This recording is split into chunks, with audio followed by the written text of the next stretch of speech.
watch this on their own time. So energy work in simple machines. We started with the first part of this. We talked about simple machines, and we're going to continue on into more simple machines today. We're going to talk about levers to start with. So levers are three types of levers. Each one involves resistance force, effort force, and fulcrum. So resistance would be the weight or whatever it is that you're trying to move, lift, whatever you're trying to do. And then the effort is what you're lifting yourself or pushing or pulling or whatever it is. So that's the difference in the two forces there. And the fulcrum is your pivot point. So when we look at like a teeter-totter, the fulcrum's in the middle, and the resistance and the effort are on both sides of it. So depending on who the other person is, whether they're bigger or smaller, then they're going to be more or less force. So those are our three things we're looking at. Does anybody have any questions on that? Everyone understand what I'm talking about in three different things: the fulcrum, our effort, and our resistance. So you're not on any of the other websites right now, you're paying attention to this. Now this is called BrainPop. This is on, you guys may have seen this in science or something, and you can go to BrainPop and there's tons of different places to go.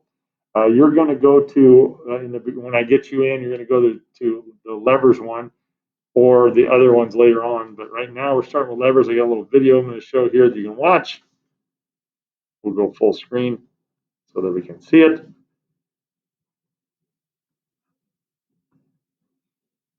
Tim and Moby.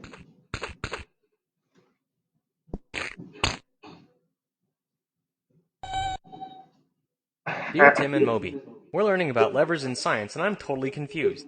Can you explain them? From Carlo. I think Moby just got a taste of levers in action. Levers are pretty simple, really. They allow us to move things more easily by magnifying our efforts.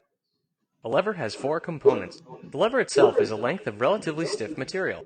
The fulcrum is the point on which the lever balances or pivots. The load is the weight or resistance that needs to be overcome, and the effort is the force you apply to the lever. These elements can be rearranged to make three kinds of levers. This is a class 1 or first class lever. The fulcrum is positioned between the effort and the load. A seesaw is a good example of a class 1 lever, so is an old-fashioned scale. The thing to remember with levers is that distance and effort are interrelated. If you're willing to increase the distance over which you exert force, then you can decrease that force and still get the job done. It's like the difference between lifting a safe straight up over your head and pushing it up a hill to the same height. The total amount of effort expended is the same in both cases, but pushing it up the hill lets you extend the effort over a longer distance so you don't have to push as hard. Take a look at this simple class 1 lever. See how the fulcrum is in the middle? Lifting Moby in this case requires a lot of force. You don't have bones. Anyway, this is the distance over which we have to exert force to lift Moby to the top. We can increase this distance by moving the fulcrum towards him. Since the distance is increased, the amount of force needed to lift him is decreased. Let's see some more levers.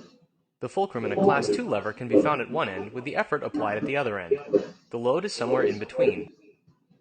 A wheelbarrow is a class 2 lever. Since the load is close to the fulcrum, the effort needed to lift the load is spread out and lifting is easier. In both class 1 and class 2 levers, the effort needed to move the load is smaller than the load, but the effort travels further. Class 3 levers have a fulcrum at one end like a class 2 lever, but in a class 3 lever, the position of the effort and load are reversed. Here, the effort needed to move the load is actually greater than the load itself, but the load moves further than the effort. Tweezers are class 3 levers. So is your arm. Before Moby and I understood levers, playing on a seesaw was about as much fun as waiting for a bus. But if Moby, who weighs about twice as much as me, moves halfway up the seesaw, we can balance with no problem.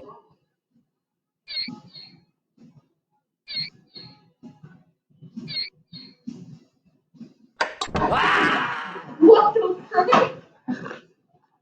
He just went me. Okay, so the big takeaway here I want you guys to realize, like they were saying in this, is when we look at levers, is the distance. Is it the distance when we do different things, distance. So like they said, there's three different classes of levers. Class 1, Class 2, Class 3. Class 1, they've got an example here of a prying screwdriver, which you should never use a screwdriver to pry the paint lid off. You should use an actual pry bar that is made for that. But it's a Class 1. And that's I don't think that's a great example. A teeter-totter, like we said, that's a perfect example of a Class 1. Easy to understand. The fulcrum's in the middle. And the distance you have to move your force is equal to the distance the load moves if the fulcrum's in the middle. And if we move the fulcrum closer to one side, then the distance one thing moves is different than the distance of the other, either the force or the load.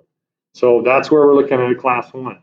Class 2, that's where they remove the fulcrum to the end or somewhere past the force, and then the load is between the effort and the fulcrum.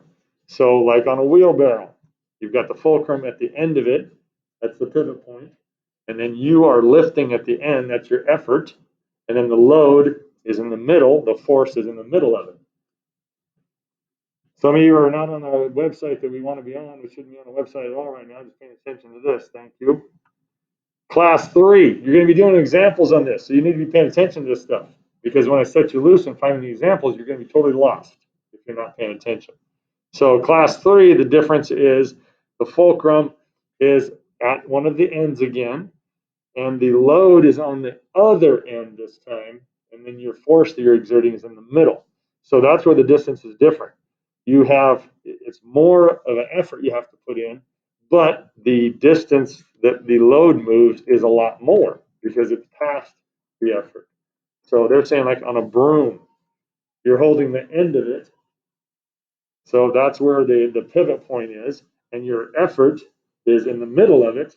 And so the broom itself moves a lot. The load down the bottom moves a lot, pushes stuff out of the way. So we have 3 different classes there. So this is where we're going to check a little knowledge here. I'm going to call on some people individually, and you know who I'm going to call on because you probably weren't paying attention. Class 1. So we've got 3 things here: the fulcrum, the load, and the effort. So I'm going to ask you to put this to where it's supposed to go. So when I look at a class 1 lever, where would I put the fulcrum? Let's call on Caleb. Okay, there we go. So I take the C, and that's my fulcrum. Boom. The load, where would the load go, David? Where would the load go? On A or B? On a class 1 lever. Yep. Okay, let's go to B. How many people agree with that? Raise your hand if you agree with David. This is the participation part. Raise your hand if you agree with David that the load would be a class B on B and class 1 lever. Only one person raise your hand. Only one person agrees. So who disagrees? Tell me why you disagree. Cameron, why would you disagree?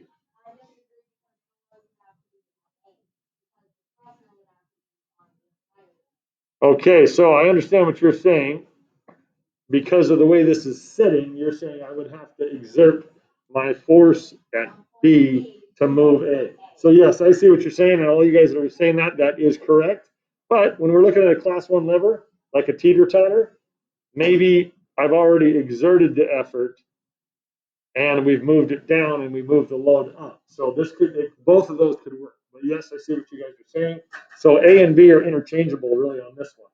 It just depends on what you're trying to do. Like we looked at the video, the end of the video there. Okay, yeah, your effort was on B and we launched the guy from A, but it could have been at the end of the video, the load was B, Tim went flying when Moby sat on A. So both of those work. All right, so now let's look at a class 2 lever. Class 2 lever, remember this is like a wheelbarrow or something along those lines. So where would the fulcrum go? Am I going to have to move the fulcrum? Cameron?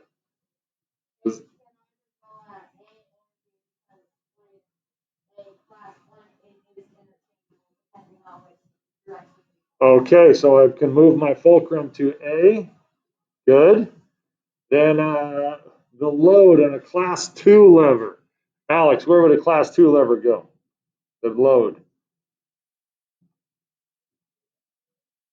What's that? B? How many people think that the load would go on a class 2, that the load would go on B? Raise your hand. 2? How many people disagree? They think that the load should go on C on a class 2. Raise your hand. Cameron? Okay. Haley? I'm sorry. Sierra, thank you. Yes. Class 2, remember, like the wheelbarrow, fulcrum's on the end. Our effort that we're lifting is at the other end, and the load itself is in the middle. So we're lifting something in the wheelbarrow, you put everything in the middle of the wheelbarrow, you grab the end, the fulcrum's on the other end, that's a class 2. So this one, we don't think about the distance now. Class 2 lever, our effort, we move a lot of the effort and the load doesn't move as much. So that's the difference between a 2 and a 3. So on a 2, the effort goes farther than the load. Now when we go to a class 3, look at a class 3 now. Class 3, where would we move the fulcrum to?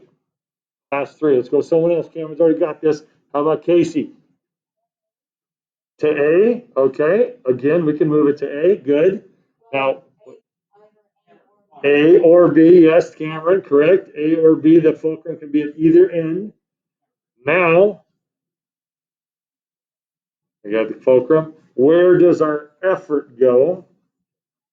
Or our load? Either one of them. I don't care which one you move. Let's go with Casey. Or Alexis. Casey, Alexis. What? Which one? The fulcrum? The load or the effort? The load goes to B. Okay. How many people agree with Alexis? Good, yes. Because remember, this one, our effort doesn't have to move as far on this one on the class 3, but our load moves a lot farther. Now we have to put more effort in, like I said, but we don't have to move it as far. So think about this: if you made a unique kind of wheelbarrow, then you could really lift a lot of stuff. I mean, lift stuff a long distance, but it would be a lot of effort. So what I did there is moved the items and then labeled them. You guys are going to do the same thing. I have created, where is this? Let's pause that for right now. So I have created a slideshow just like the one we looked at. And I'm going to load it in Google Classroom. You're going to make a copy of it, just like it says here. The entire presentation, you're going to rename it like we always do. Last name, first initial, and then lever classes. Then you're going to, on the first slide, put your name in the box, and then you're going to rearrange the things on all 3 of these. I've already got them set just like we talked about. So class 1 is this here, class 2 is this one here, class 3 is this one here.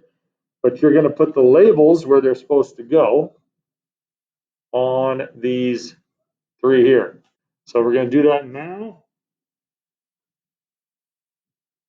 I will pause this so you can do that.